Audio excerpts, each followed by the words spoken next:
हिजाब के बारे में बोला तो देखिए इस भाई को इतना धोया कि इसको जो है ना बोलती बंद हो गई। क्या मजबूरी है कि मुस्लिम लड़कियां और महिलाएं जो हिजाब और नकाब पहनती हैं, बुर्का पहनती हैं? बताइए। चलो मैं सवाल का जवाब दूंगा कि मुस्लिम लड़कियां क्यों निकाब और हिजाब पहनती हैं। पहले मुझे इस सवाल का जवाब दो। घूंघट क्यों करती हैं? जब उनके पति मरते हैं तो वो अपनी चूड़ियां क्यों तोड़ती हैं? मुझे इस सवाल का जवाब दो। तुम्हारे लोग गाय का पेशाब क्यों पीते हैं? इस सवाल का जवाब दो मुझे। तुम्हारे लोग सुअर का गोश्त क्यों खाते हैं? इस सवाल का जवाब दो मुझे।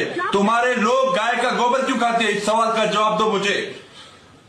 बड़े सवाल उठा रहे हो ना इस्लाम पर, मुस्लिमों पर बड़े सवाल उठा रहे हो। तुम्हारी औकात नहीं है, तुम्हारी औकात नहीं है जो मुस्लिमों पर इस्लाम पर सवाल उठाओ। पर्दा करना गैरतमंद लोगों की निशानी। चलो गैरत तो तुम में है नहीं, तुम तो हो नंगे लोग। नंगे लोग, नंगा होने में जो तुम्हें मजा आता है वो कपड़ों में और पर्दे में कहाँ है? तुम लोग कहते हो कि जब हम नंगा होकर घूम रहे हैं, हम नंगा होकर चल रहे हैं सड़कों पर, तो मुस्लिम भी ऐसे ही हमारी तरह नंगा होकर हमसे घुल मिल जाए। नहीं, ऐसा नहीं हो सकता। जिसके दीवार पर कलमा है ना, उसमें गैरत होगी और वो तुम्हारे रक्षे कदम पर नहीं चलेगा, मरते दम तक नहीं चलेगा। हमारे यहाँ हिंदू है, हमने कभी किसी हिंदू से सवाल उठाया? कभी पाकिस्तान में कभी भी किसी हिंदू को टॉर्चर किया गया कि तुम्हारी औरतें क्यों घूंघट करती हैं? हम उनकी माँ बहनों को अपनी माँ बहन समझते हैं। हमने कभी ये नहीं सवाल उठाया कि तुम्हारी औरतें घूंघट क्यों करती हैं। सवाल हमारे पास भी बहुत है। तुम बुर्के पर सवाल उठाते हो, हिजाब पर सवाल उठाते हो, हलाला पे सवाल उठाते हो।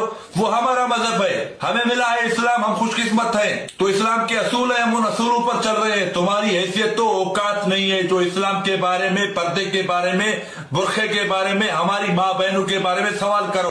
वाह भाई, मजा आ गया, मजा आ गया।